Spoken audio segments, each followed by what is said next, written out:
Hi, and welcome to Soul Centered. My name is Ariella Halevi. This is my husband, Farah Halevi.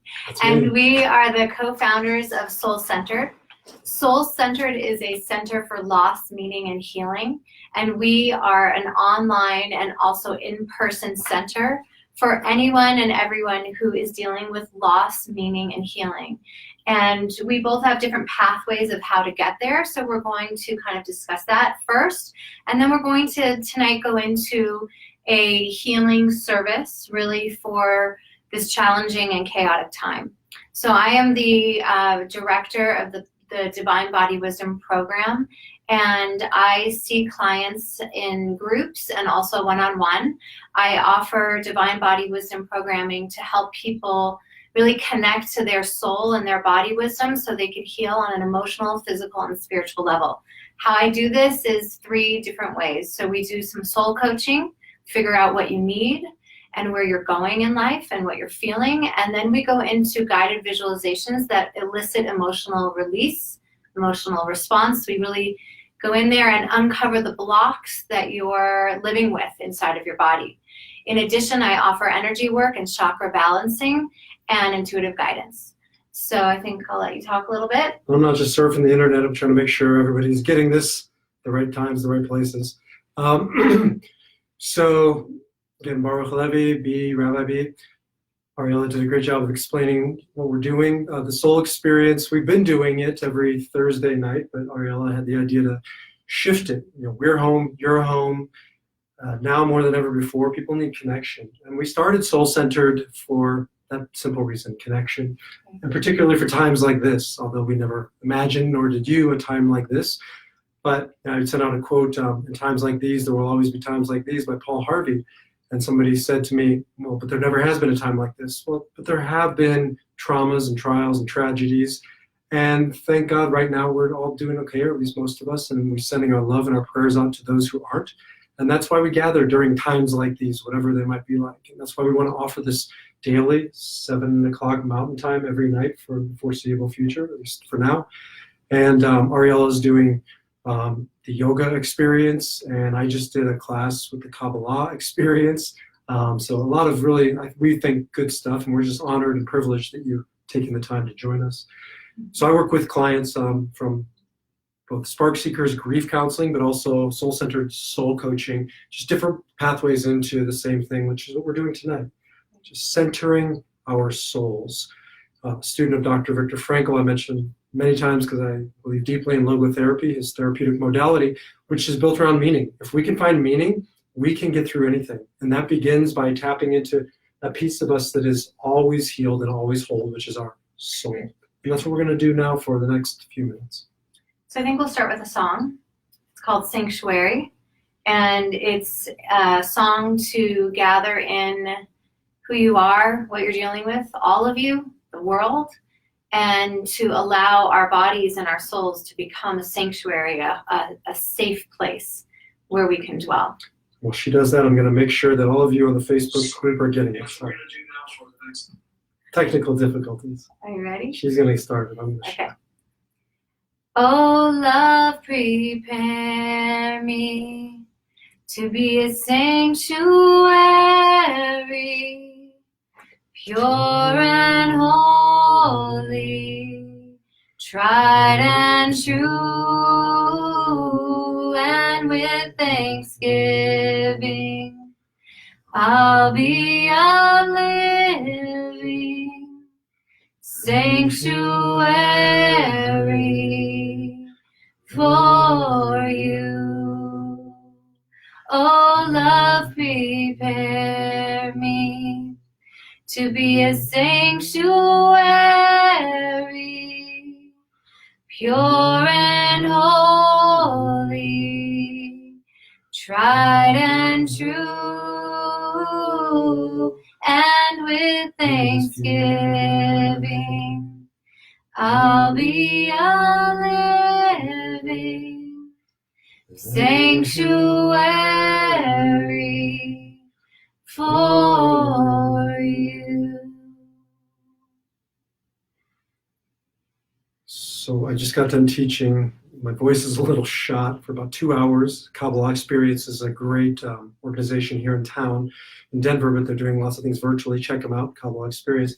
And in it, we talked just the manifestation of the divine presence in our lives. And from a Kabbalistic Jewish mystical perspective, it's nuanced, it's sophisticated. There's different types of experiences of the divine, and we need different types of experiences at different times.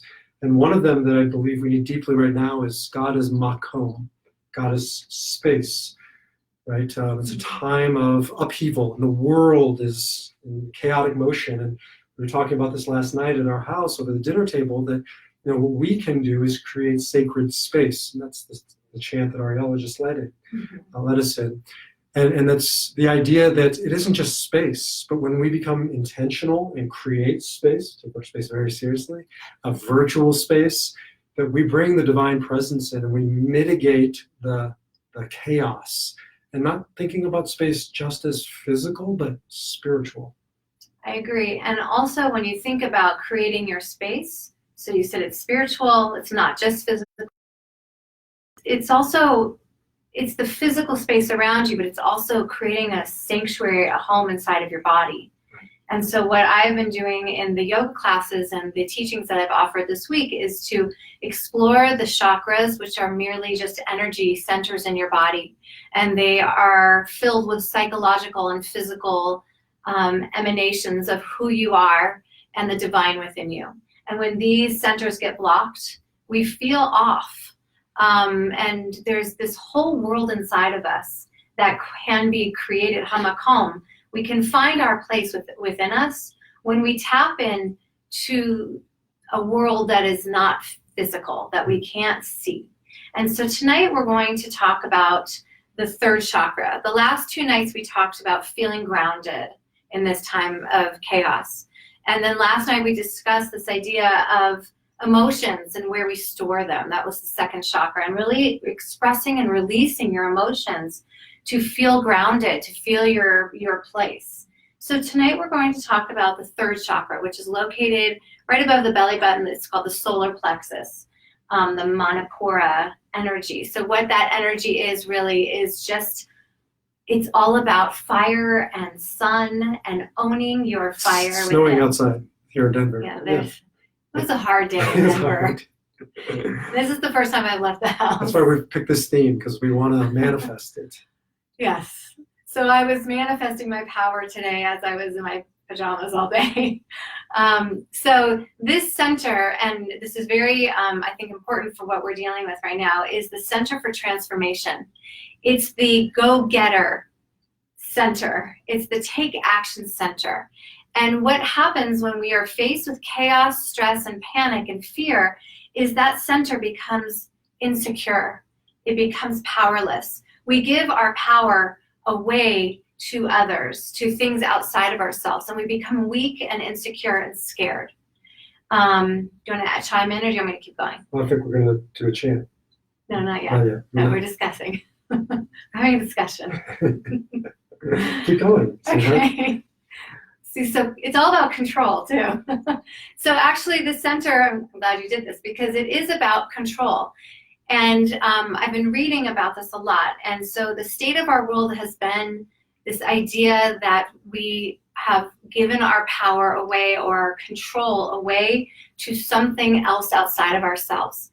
And this energy now is an opportunity to, please stay healthy, and also take back our power to unify each other and create wholeness within each other.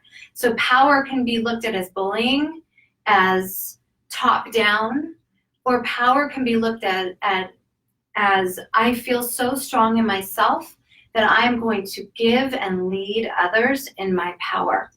And so I think right now is this just transformative time to own who you are and what you believe in yourself, and share it and give something to somebody else. Do you want me to go on?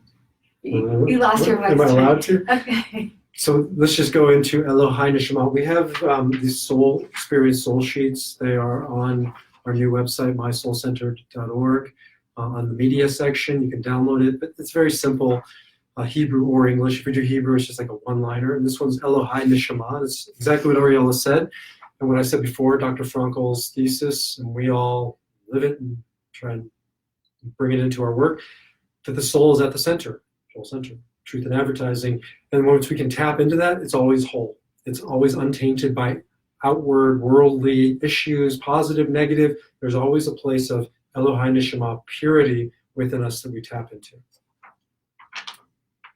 Elohai Neshama Shenatata Bi Tehorahi Elohai Neshama Shenatata Bi Tehorahi Elohai Neshama Shenatata Bi Tehorahi. Oh my God, oh my soul, that you placed in me, pure is she. Oh my God, oh my soul, that you placed in me, pure is she. Oh my God, oh my soul, that you placed in me, pure is she.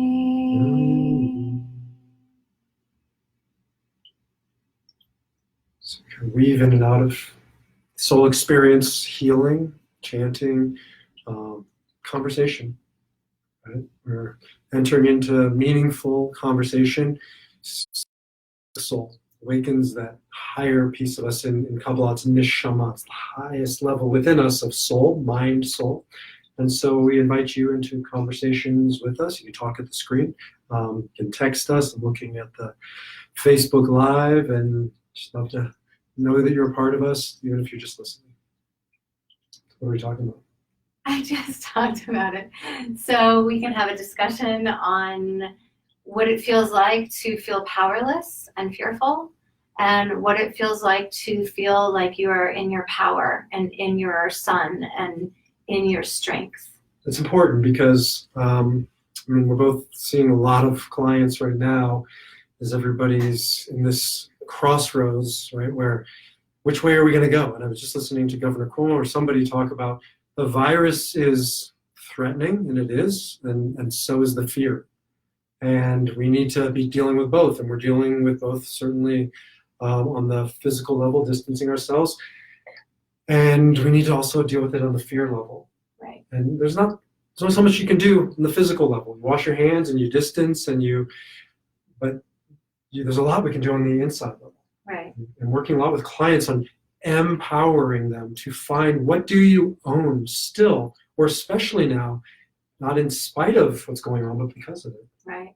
I also think there's two things that are really important. One is, as we are quarantined, and as we saw last night in our family, we had a family discussion with the 6 of us. What we're seeing in our family and with clients is that as our world gets smaller and we're confined to smaller places, our belief system comes up. Those negative beliefs about ourselves. It's as if it feels like there's no hiding places. One of our children is desperate to go to school. She's just desperate. It's a miracle unto itself. I don't know why. She's desperate to be out of the house and social, and kind of doesn't want to deal with what's going on. And I had a client last week that felt the same way. I just want to run.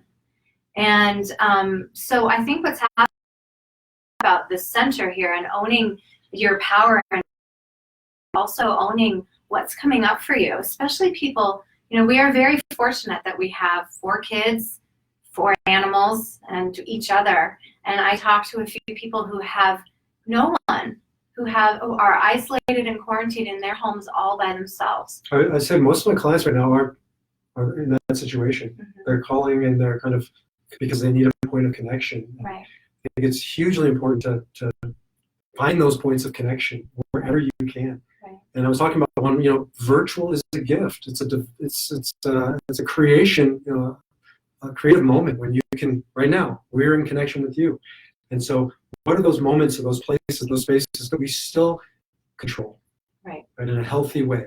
When the world around you feels like it's out of control, then you got to, like Ariel says, then shift inwards and find those things that you do control. Right.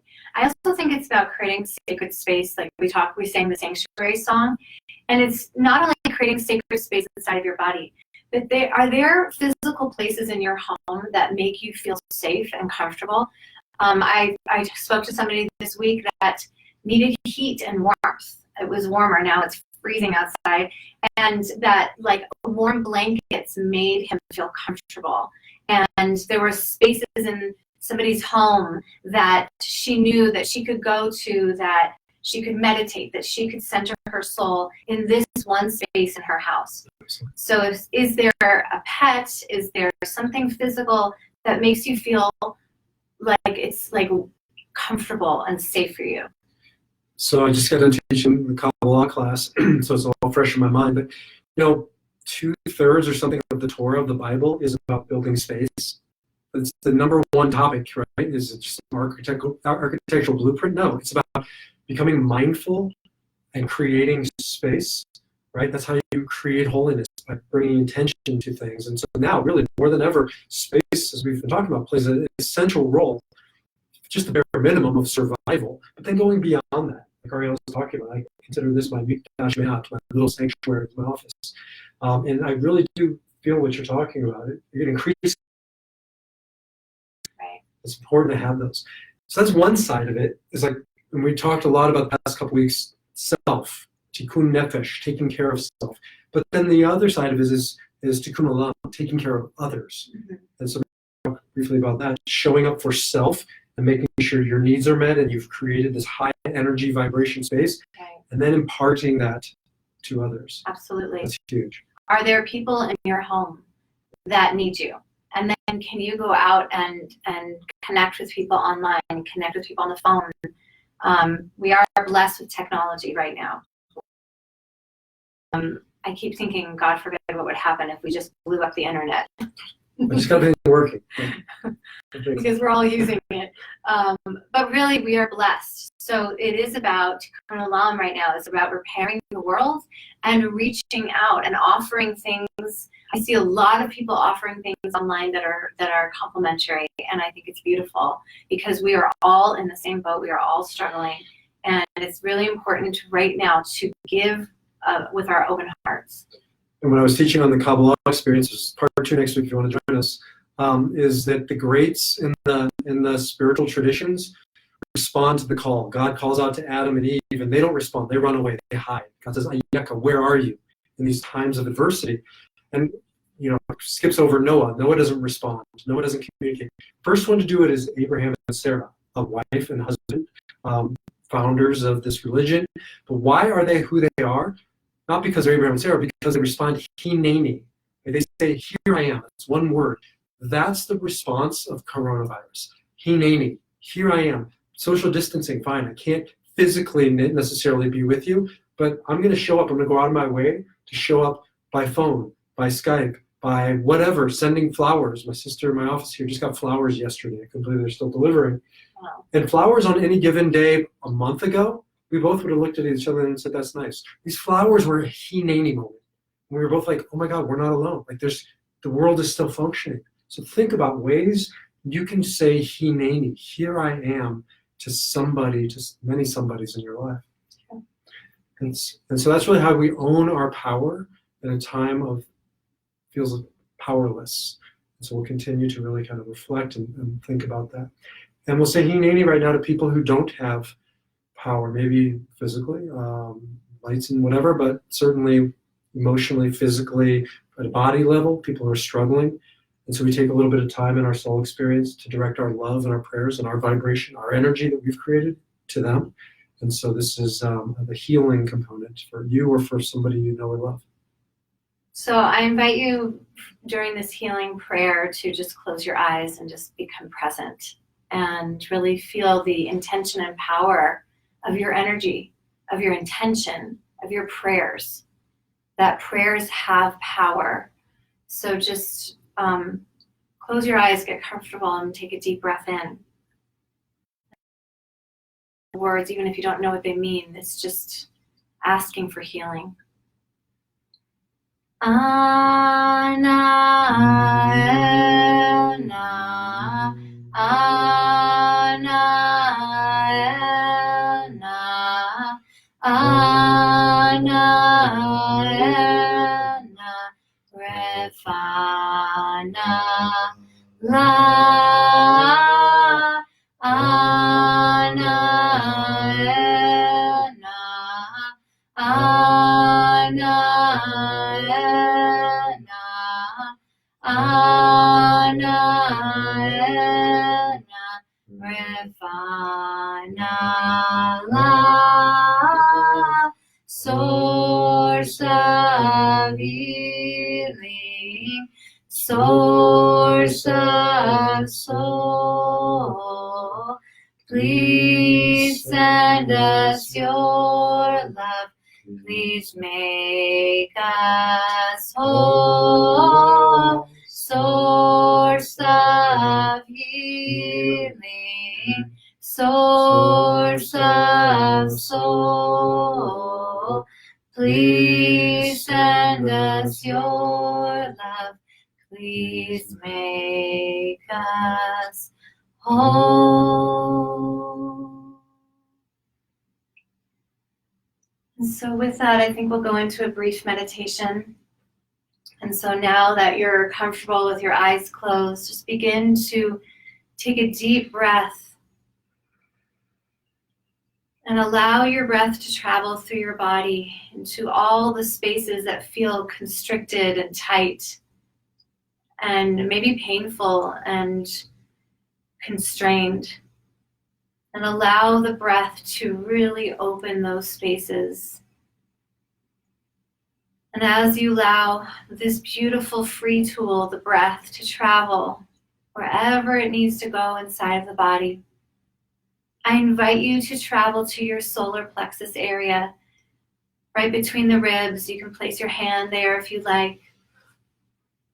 And just feel the blessing, first of all, the blessing of the breath, the blessing of being alive,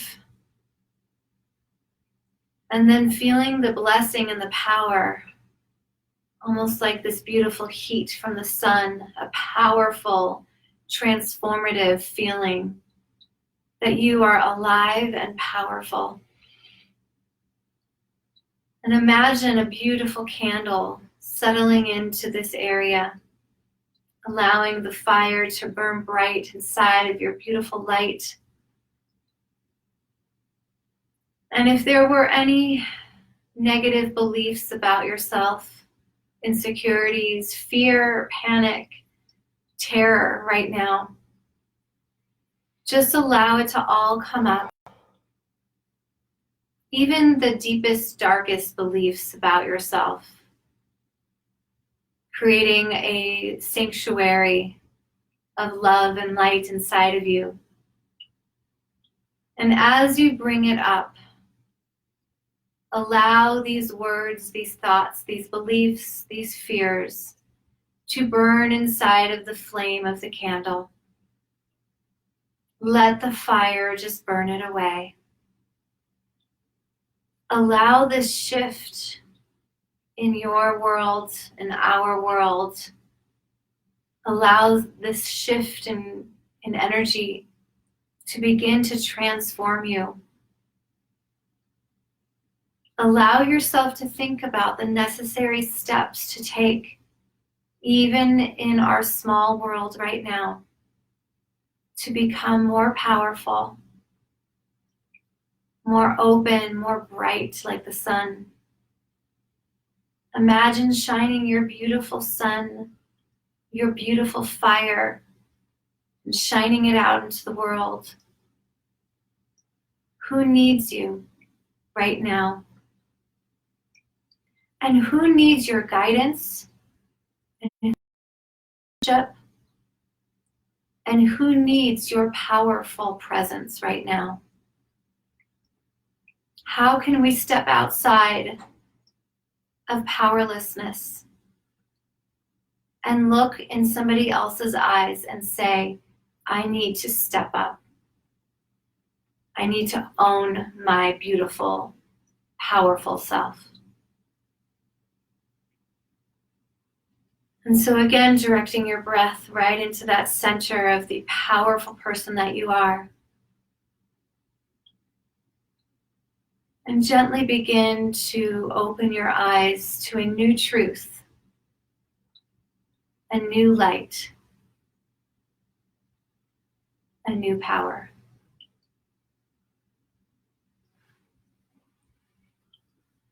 Before we end, we always have a opportunity to remember those who came before us. I just wrote a blog this week on my grandpa Jack about the example that he set in his life in facing adversity, and how his body is gone, but his soul lives on in the world beyond, but also in this world, in the way that I and my family turn to that as an example of how to navigate adversity. And so if you have somebody in your life that you want to remember formally, especially at this time, or if you have somebody you've lost recently, a lot of you say Kaddish to a synagogue. We don't say the traditional version, we say a version of the traditional version.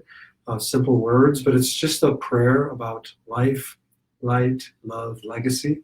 And it's an opportunity to bring those things down from above and from with you, and draw upon them now as a way of honoring your loved one.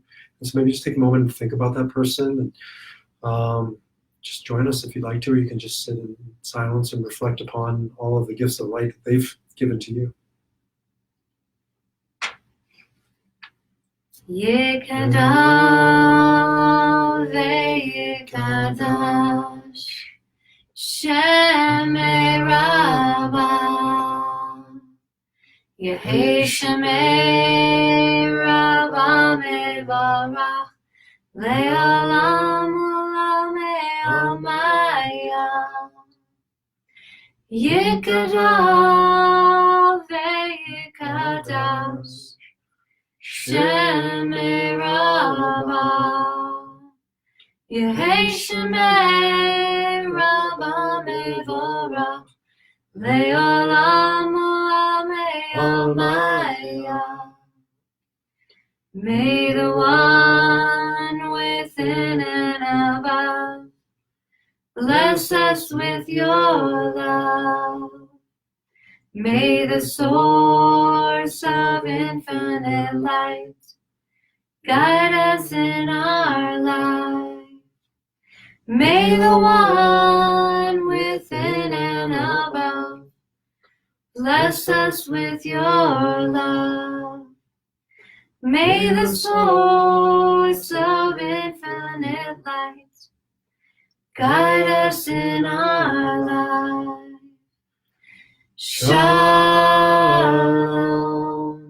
shalom, shalom, shalom, shalom, shalom, shalom, shalom, shalom, shalom.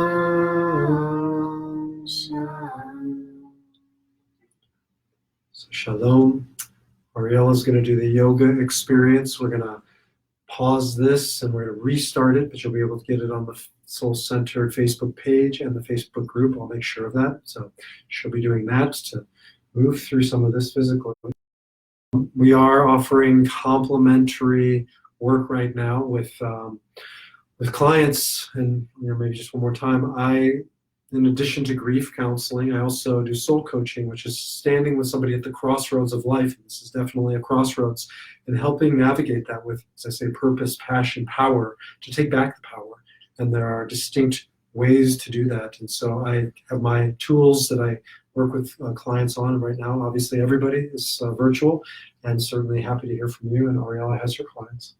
Yes, so we invite you for a complimentary discovery session to explore how to center your soul. And as Baruch said, we do it we come together in meaning and in soul.